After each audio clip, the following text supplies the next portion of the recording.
Hello everyone, and welcome back to Gallagher Shots. This time on the away say we're joined by Matt from the No Nay Never podcast. How's it going, Matt? Yeah, it's all good, thanks, mate. Good. Obviously, speaking about Tuesday night's game, Burnley against Newcastle, we both had two big wins last time out, and it looks like we're both kind of clawing ourselves out of it this year. How do you see this one going on Tuesday?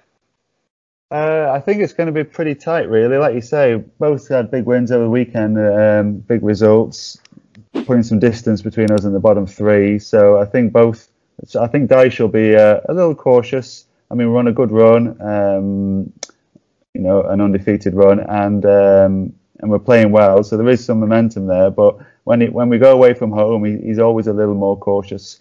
I think it might be close, and I wouldn't surprise to see us share the points on this one.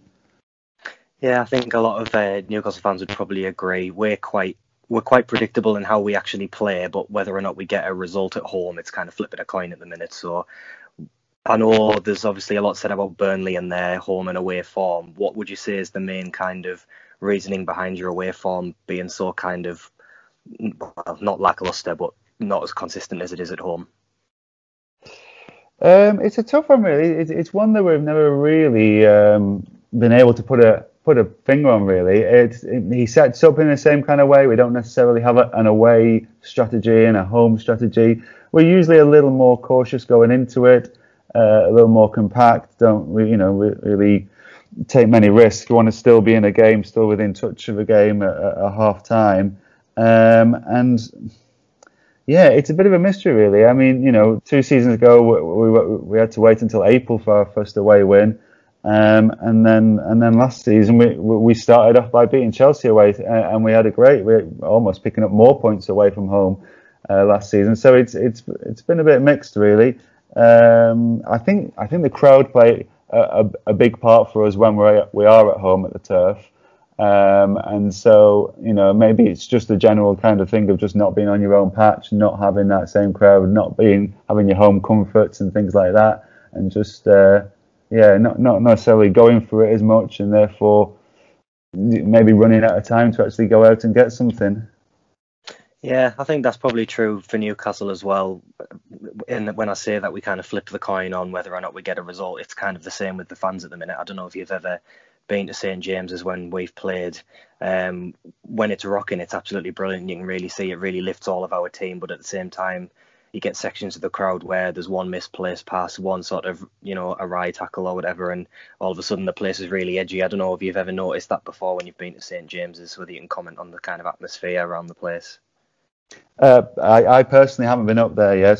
So it's one I'd like to get to, but I've not had the opportunity to get there. Obviously, this season, putting it on a Tuesday night Nightmare. Is a bit of a nightmare for a lot of fans, I can imagine. Although, I'm sure there'll be a decent following from Burnley up there for us tomorrow night.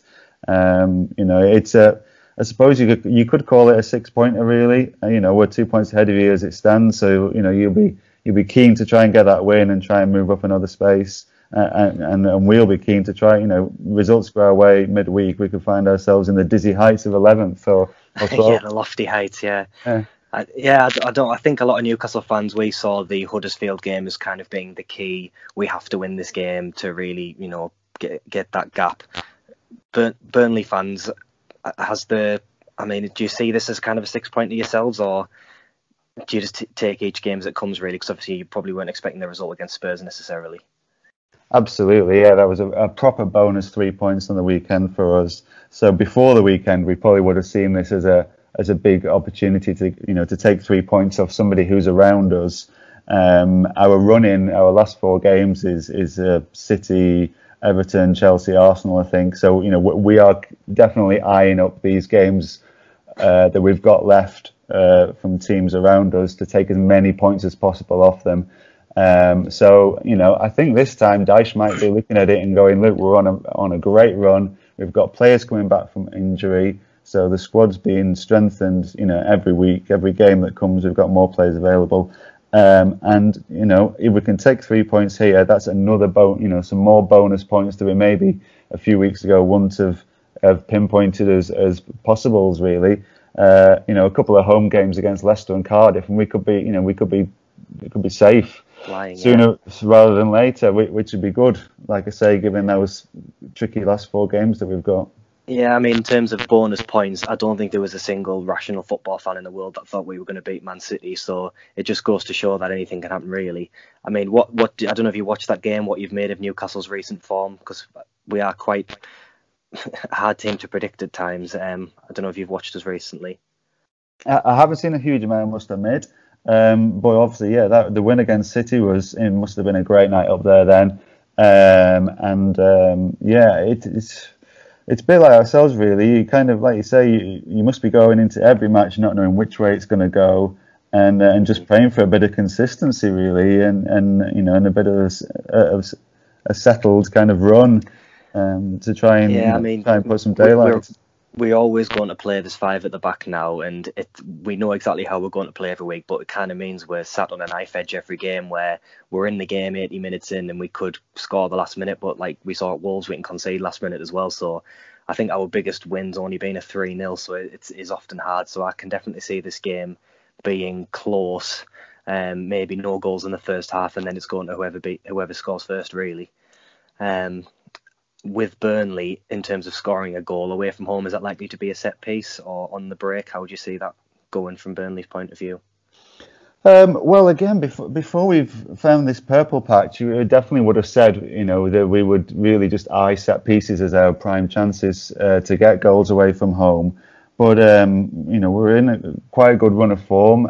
Wood and Barnes are both kind of in good scoring form, and yeah, with our young Dwight McNeil on the left, who's just an absolute ray of sunshine. He's so positive. He just picks up a ball and drives it forward. So, on the break, we can be quite lethal as well at the minute. So I wouldn't bet against us scoring from open play as well in matches at the minute.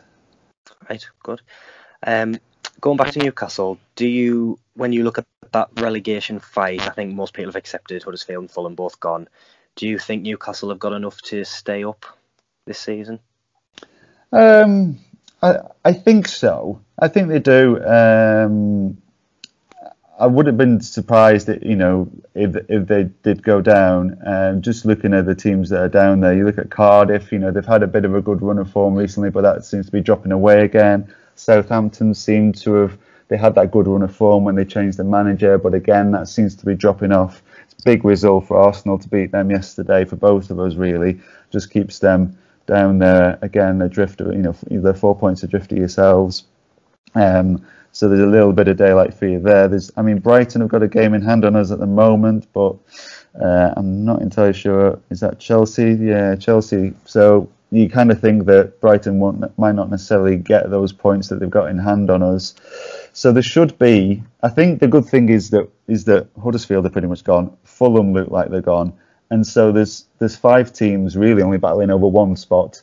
If there were still 2 spots up for grabs, well, not for grabs, but the danger of 2 out of this group going down, I'd be more worried. But I think when there's only 1 spot left and there's 4 or 5 teams, your chances of going down aren't as great as when there's kind of like 6 of you going for 3 spots.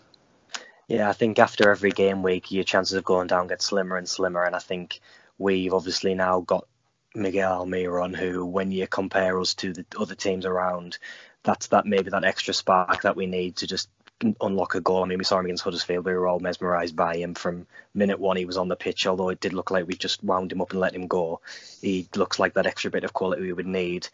Did you see any of the highlights with him? I don't know, just want to wonder sort of what you made of him, if you saw him at all.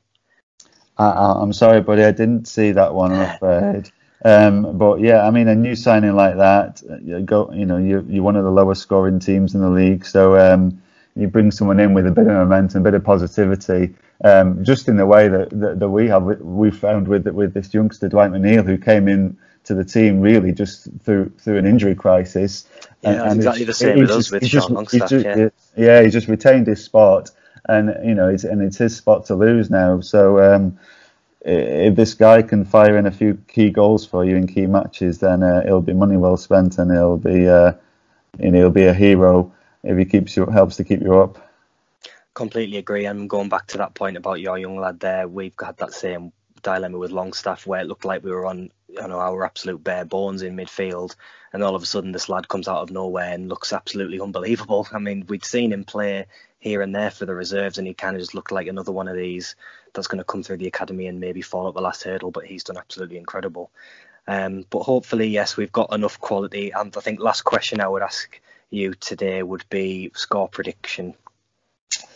Oh yeah, I think I'm going to go for something like maybe a 2-1 with Burnley just edging it. I think that's a bit of a mixture of heart and head. We're on this run of form, and Dyche isn't one to kind of let that drop. He'll be the pressure will be on. We're coming 3 days off the back of that massive win over Spurs as well. And I think the momentum will just carry them. And yeah, I can see maybe like a winner in the last 15 to 20 maybe, and maybe just take the points. Yeah, I think I'd agree with you. I think I'm going to go 1-1. I think we'll get the first goal, but as much as our last-ditch defending is amazing, I can just see Burnley sneaking a sort of scrappy goal towards the end, so I'm going to go 1-1. But thanks very much for joining us, Matt. All the best for Tuesday. Not too much luck, but all the best for the rest of the season. Cheers, it's been a pleasure, and the same to you guys. Hope you stay up. Thanks very much. Take care. Cheers now. Bye.